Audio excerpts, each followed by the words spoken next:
You can murder a liberator, but you can't murder liberation. You can murder a revolutionary, but you can't murder revolution. And you can murder a freedom fighter, but you can't murder freedom.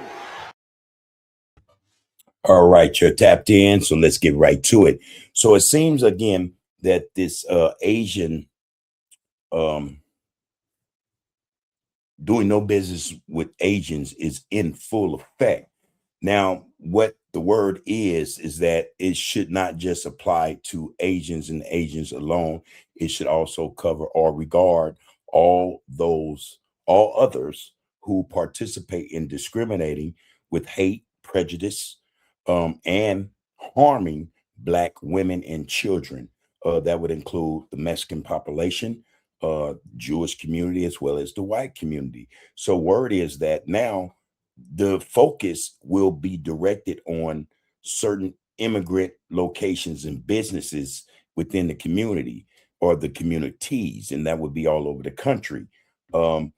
Reason being, some of these are illegal immigrants, and the sentiment is that there should not be any support of them and for them, being that they also come into the communities and they disregard the communities, the people in them, disrespect them, do not have a solidarity with them, as well as take the money and send it back to Mexico or wherever that is. It doesn't stay in the community, or it's not presented back to the community annually or whatnot. So this is the talk. This is the decision being made, and actually it's already being made. This is the focus, the next step in this process.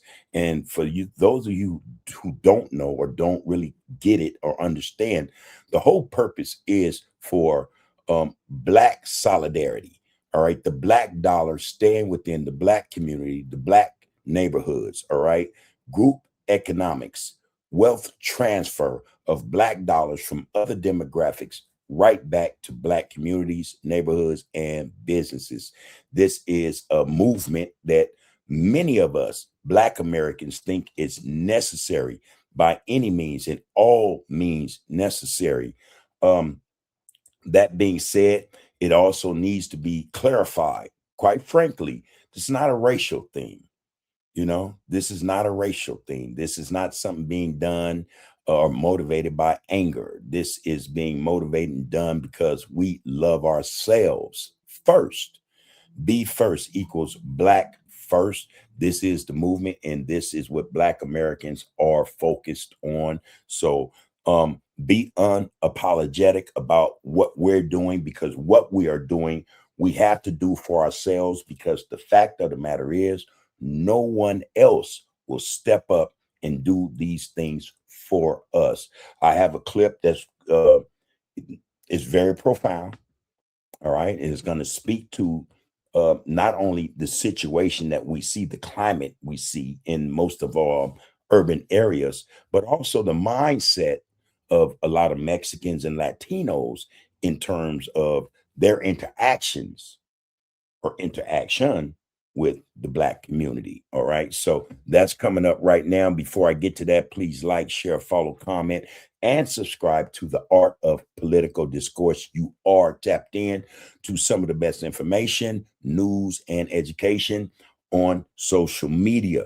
That being said, let's get to this clip. Well, before we do that, let me read something right quick. And it is in regards to the Black and Mexican / Latino relationship, especially here in California, Los Angeles primarily, but California in general. Okay. So the Black Mexican relations in Los Angeles and other areas in California are complex, marked by historical cooperation alongside long periods of tension and violence, particularly over political representation, changing neighborhoods, and economic competition. However, there is no widespread organized movement as of yet of Black Angelenos boycotting or blacking out Mexican businesses and shops on the level of that with Asian business owners and shop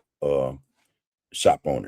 That being said, the political and social tensions shifting demographics as the Latino population has grown to nearly half of Los Angeles and the Black population has declined, tensions have risen over gentrification, displacement, and competition for political power and blue-collar jobs.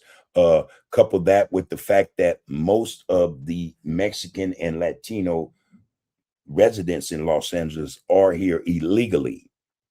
Leaked audio scandal. Relationships were severely strained by leaked 2022 audio scandal, excuse me, involving prominent Latino city council members, Mexican city council members, making racist remarks against a Black child and indigenous immigrants. This laid bare deep-seated political divisions within the city.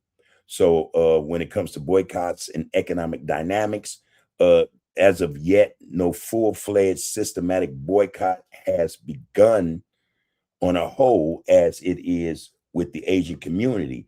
While individual altercations or complaints about hiring practices exist, these have not translated into a full-fledged organized race-based boycott of Mexican or Latino shops by the Black community on a whole, as it is seen against the Asian community. Latino-led boycotts. Instead, prominent boycotts in Los Angeles have actually been led by Latino civil rights groups and advocates. For instance, Latino communities have launched targeted boycotts, Latino Freeze, against major corporate chains over rollback diversity, equity, and inclusion, DEI, programs, and have protested in support of immigration rights. Coalition building. Despite these systemic hurdles, community organizers and civic leaders consistently work to heal these divisions. In neighborhoods like South Los Angeles, Black and Latino residents have actively formed mutual aid coalitions to support one another amid heightened anxieties over immigration raids and municipal budget cuts. However, these relationships are not fomented in long-lasting solidarity or committed assistance or participation in the various organizations between the demographics. That being said, most of us know that the relationship with Mexicans / Latinos is not one to be bragged about, to say the least. Most Black men know that most Mexican men and women have a disdain for Black men. They're openly and overtly racist. A lot of race baiting there. There is no unity and solidarity between the two demographics, that would be Black and Mexicans. A lot of individuals, again, Black men speak about this in length. A lot of them have their opinion, just as well as a lot of Mexican men have their opinion about Black men. It's been said that Mexicans openly say they don't like Black people, and yet they usurp the culture or they assimilate into Black culture. And Blacks want to know, if that's the case, why then mimic everything Blacks do? Now, to assist me to give you guys more context, I do have a clip, so I'm going to bring this clip in. And throughout the clip, I'm going to stop and start certain aspects or segments of the clip to give clarity in terms of this non-relationship between Blacks and Mexicans and or Latinos. Okay, let's get to this clip.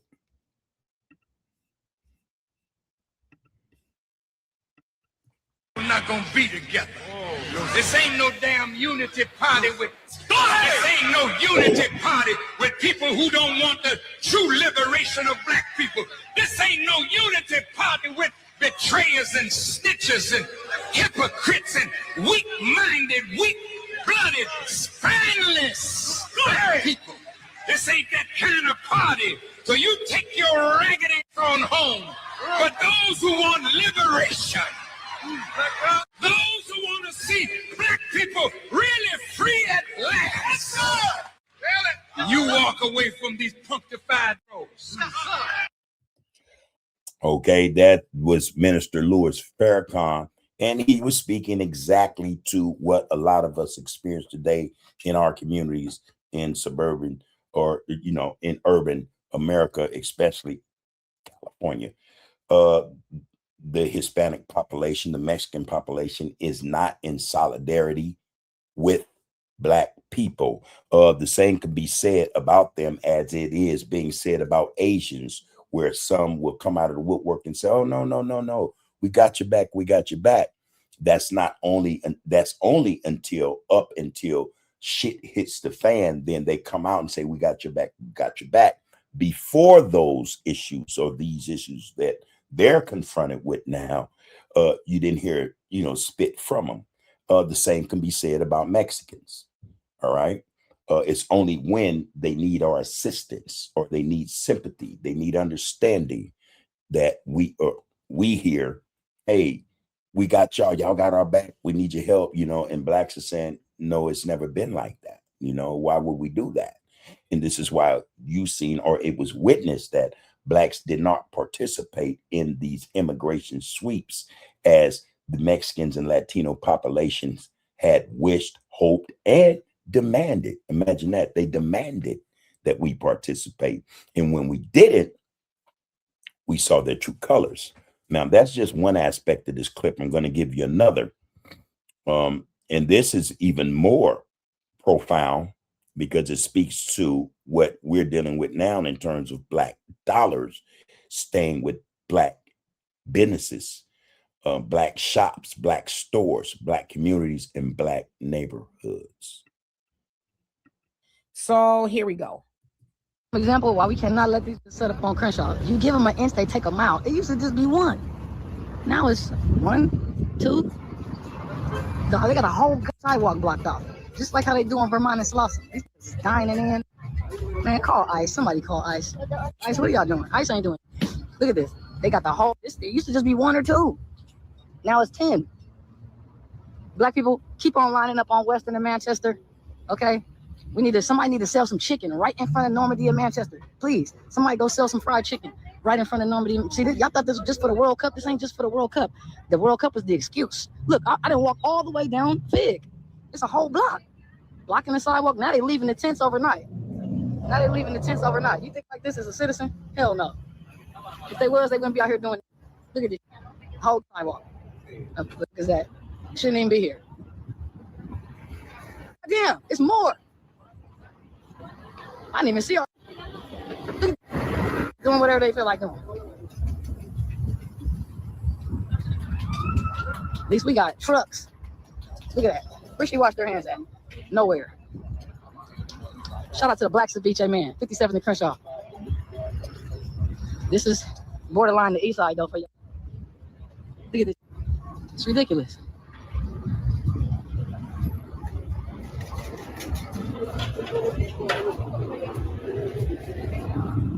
Black people do not support illegal businesses.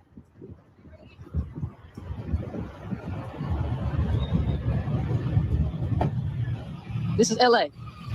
So look, all the Black people that are in other cities and states, don't let this happen. Chicago, don't let this happen.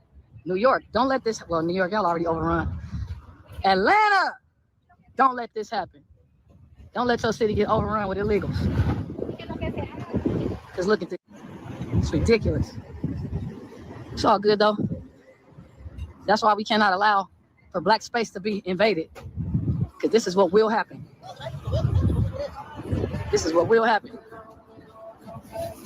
Now buy some Black chicken. Go buy some Black chicken. Don't support this illegal, ma'am. Yeah, all day. The Mexican said Black power. I don't know if you're being funny or what, but anyway, the Black power is with the Black dollar. That's where you find the Black power. You don't find Black power supporting other groups like this picket line crosser there.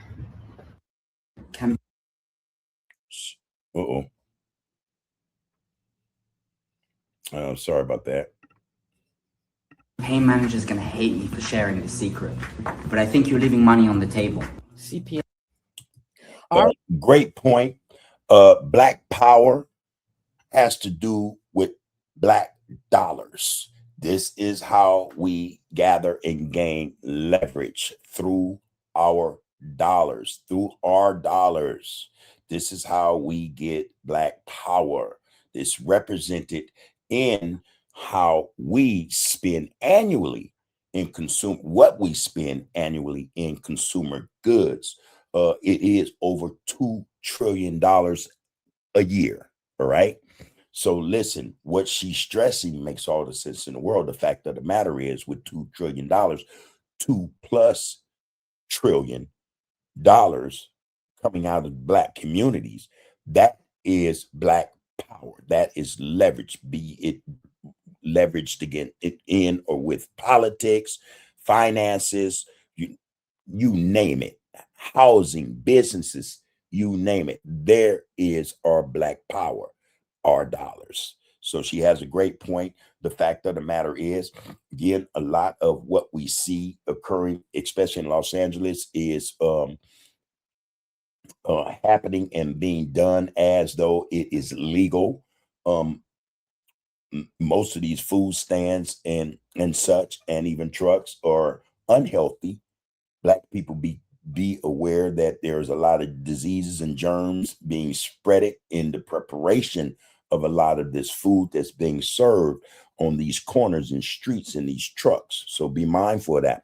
Now, couple that with the fact that immigration, again, illegal immigration, it does hurt the black community, because when most of these illegal immigrants come into the country, especially Los Angeles and other border states with Mexico, they filter into black communities. And as they do, they start illegal businesses. A lot of these people don't have city, state sellers permits. A lot of them aren't clear to handle food, but there they are. So blacks, be wary of that sort of thing. Let's get on with this clip, because like I said, it's very informative. And we want to make a point about what it is that we're up against and why we should be concerned with not only where, but with who we spend our dollars with. Here you go. Unending influx of immigrants into the country. And that's what Dr. Price is talking about. And nobody, no black politician, no black organization wants to deal with that issue. They will avoid it at all costs, even though in their hearts they know that's one of the biggest problems for black folk. We anticipate in the next 10 to 12 years, approximately 8 to 6 million Hispanics coming into the United States and 41 million Asians. You have been the majority minority for 400 years in this country. You have been the #2 population for 400 years. You're going to get kicked out of being #2. You're going to go down and become #4.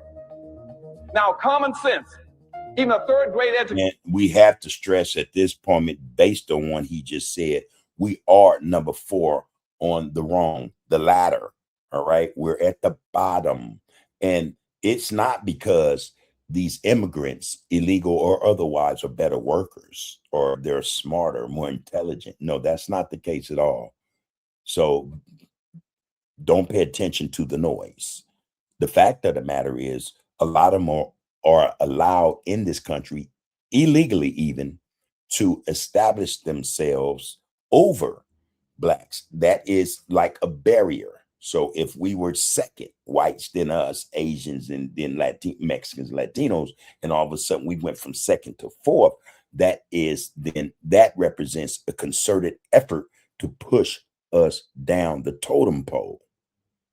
Again, it's not because we're lazy. Everyone, we know, it could be because, some will take lower wages, but when it comes to black creativity, invention, innovation, things of that nature, talent, gifts, intelligence, no one could hold a candle to us. We know this. All right. So when a lot of these immigrants do enter into the country legally or illegally, they're immediately given passes. One, They know they're here illegally, and yet they allow them to stay. Our politicians are part of the problem. All right. Not only that, but then they're given assistance. This money could be or should have been given to Black communities who have been, in disarray for a long time, have been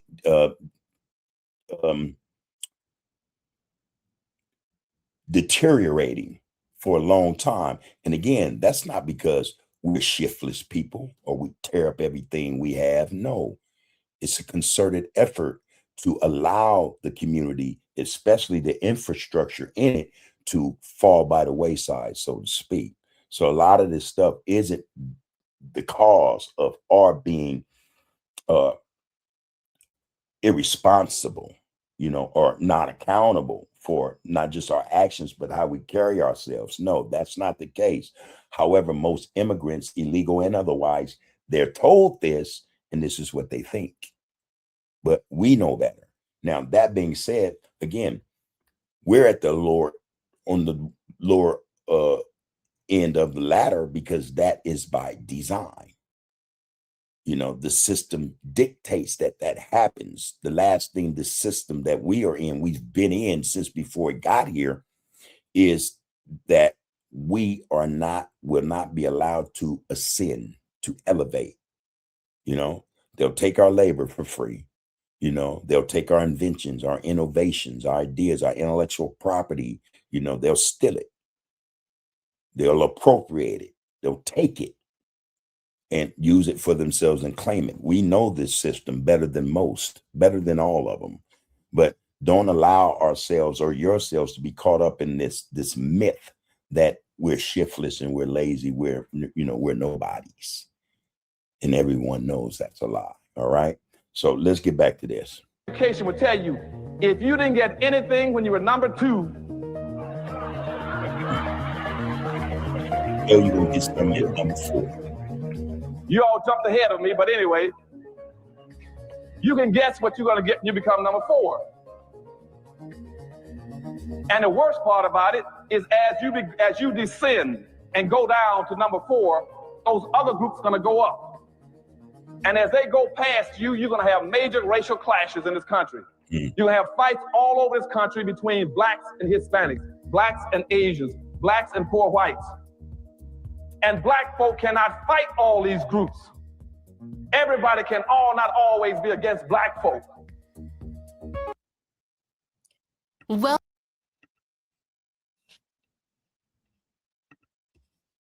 Welcome to Iron Beam, the future of futures trading. With our cutting-edge chart. That is the truth. And this is what we fail to realize. It is by design that we find ourselves in this situation. This is not by accident, and this is no fault of our own. This is the way the system is designed. All right. And it is also designed to keep division amongst the demographics so that those who have everything can continue to keep everything, and the attention won't be on them because we'll be so distracted. We won't be able to have time enough to think that they started all this. They did all this, right?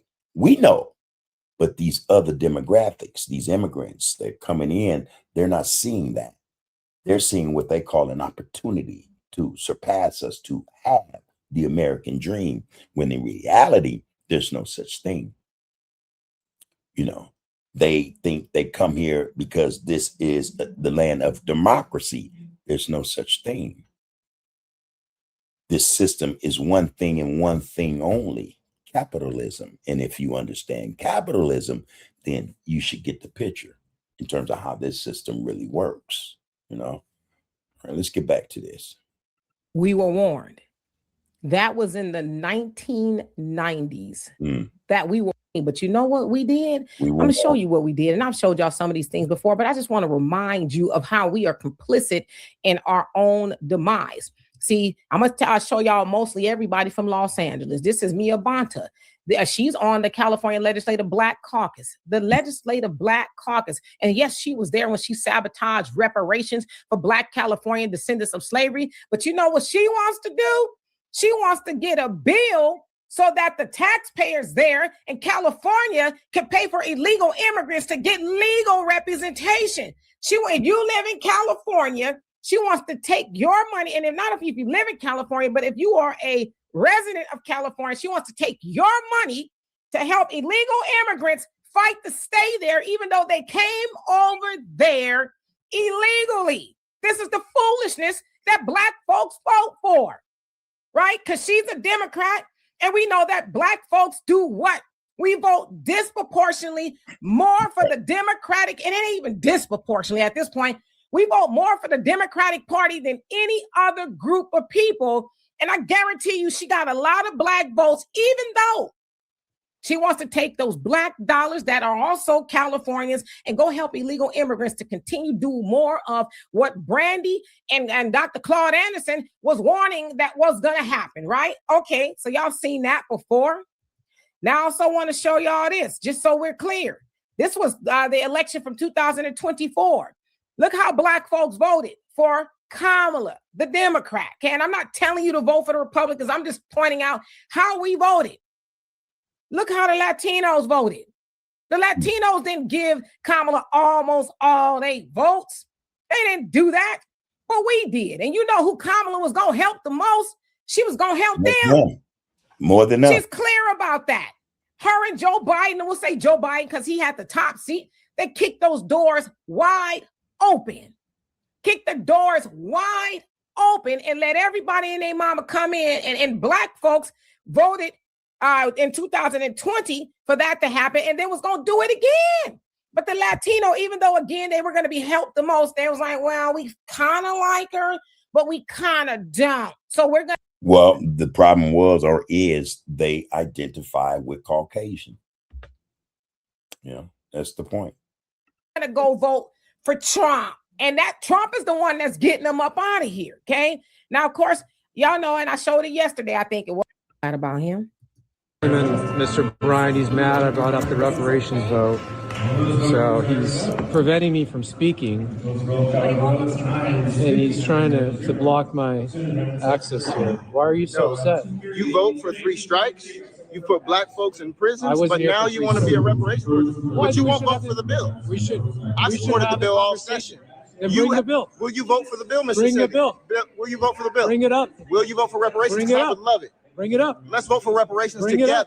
Bring it up. You in, Bill? Bring it up. I didn't think so. Bring it up. I'll vote for it. Bring it up. I'll vote for it.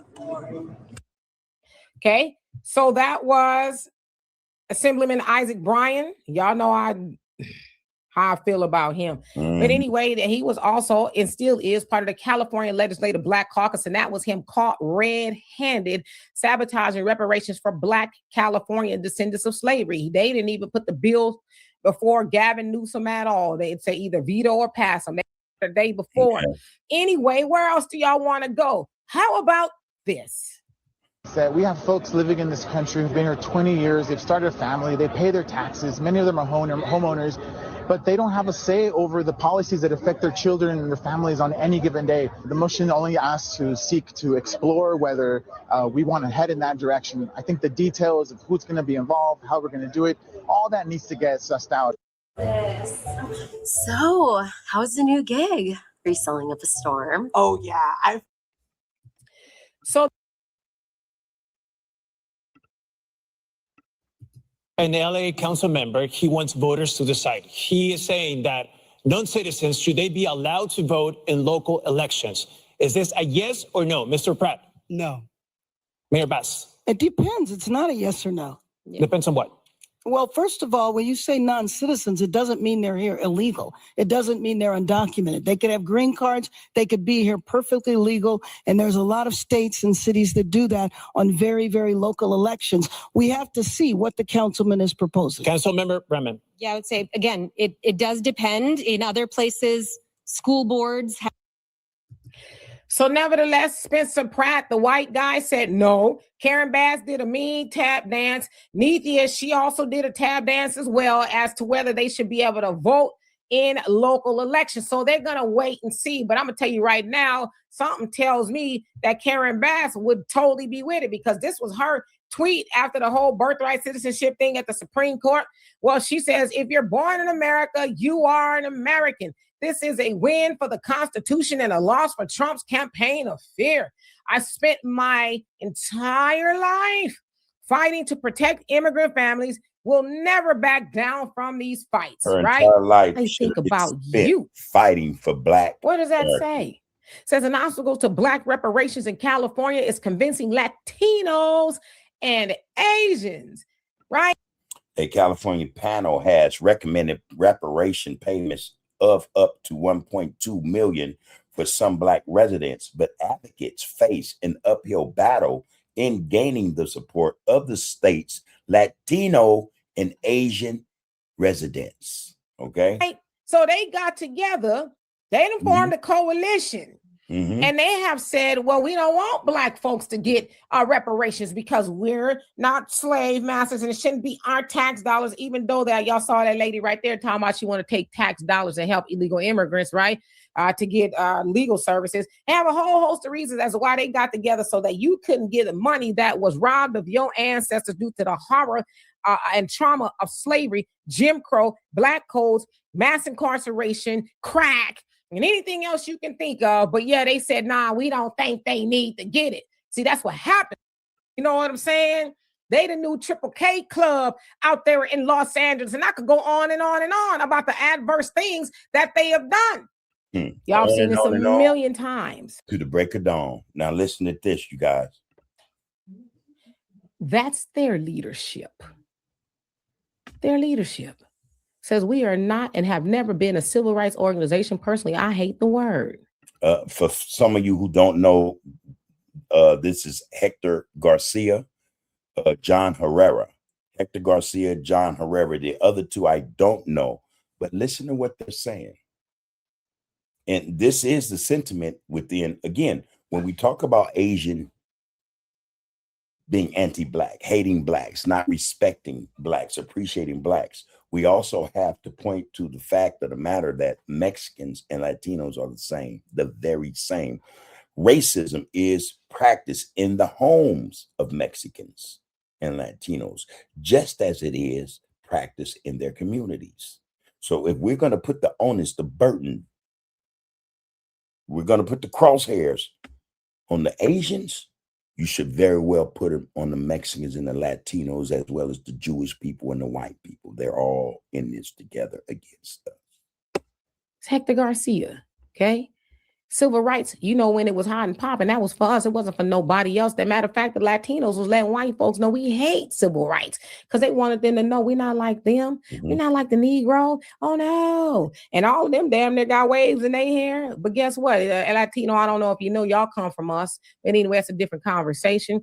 This dude over here say Latin Americans of Mexican descent belong to the Caucasian race and are therefore white. So now y'all starting to see why they think the way they do, because they are glommed on to white. And that's John Herrera, all right?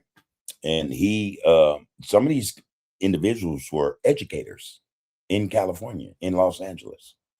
Whiteness and that, oh, if I'm cosplaying as I'm white, then I gotta hate Black people, okay? And this dude, y'all know, most infamously have said, let the Negro fight his own battles. His problems are not mine. I do not want to align with him. So when Mexicans ask Blacks, why y'all not helping us? How dare y'all? How could you do? Because we know. We know.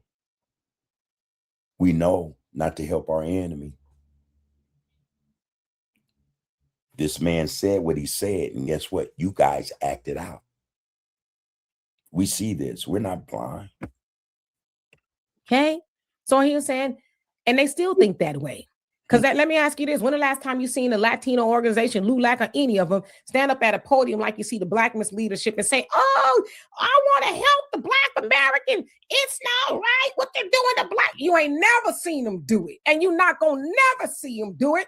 Because they let the Black misleadership do all the heavy lifting and convincing their people to continue to vote for more of nothing. Let them do it. We don't have to talk about helping Black folks because they have already said from back in the gap.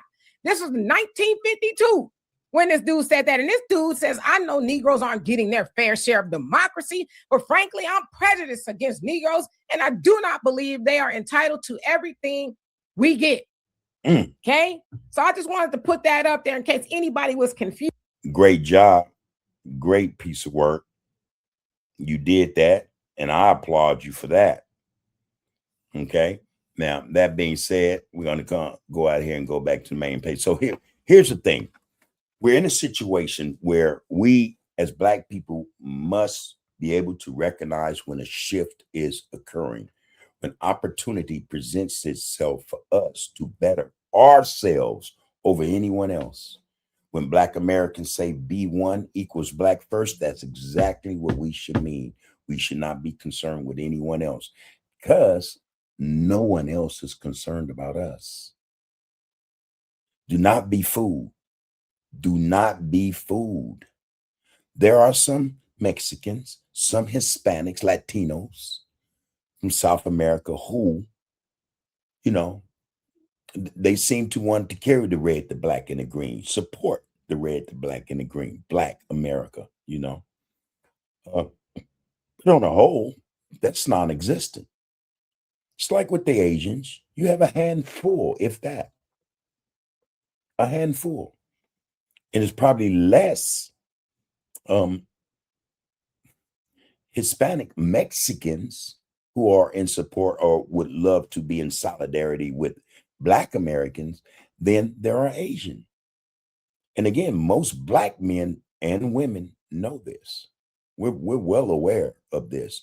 So those four faces who are all Mexican, we're aware of their mindset, their sentiment, you know.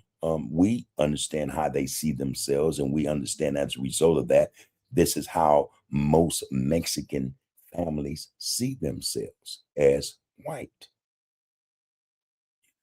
So there's that.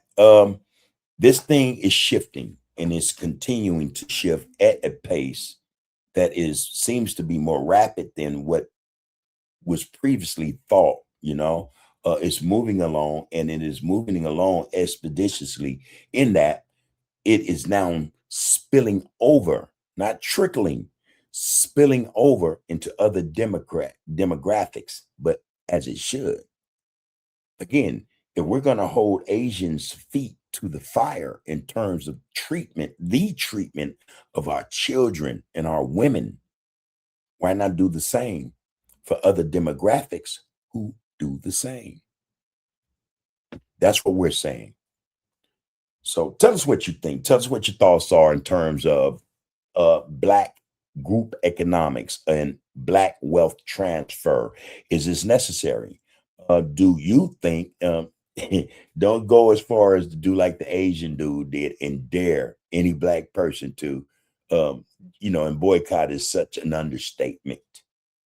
But don't do that, Mexican people. Trust me, don't do that. You don't want to do that. All right. But do you guys think this is necessary? And for those of you, whether you're Black or Mexican, do you think that solidarity is something that can be a reality between the two demographics? Here at TAP, we don't think so. We don't think so. But we do think that mutual respect, period, point blank, should always be offered to either party. All right. Let us know what you think. Put your thoughts in the comments, and we will respond to each and every one of them. Until next time, take care of yourselves and one another. You can murder a liberator, but you can't murder liberation. You can murder a revolutionary, but you can't murder revolution. And you can murder a freedom fighter, but you can't murder freedom.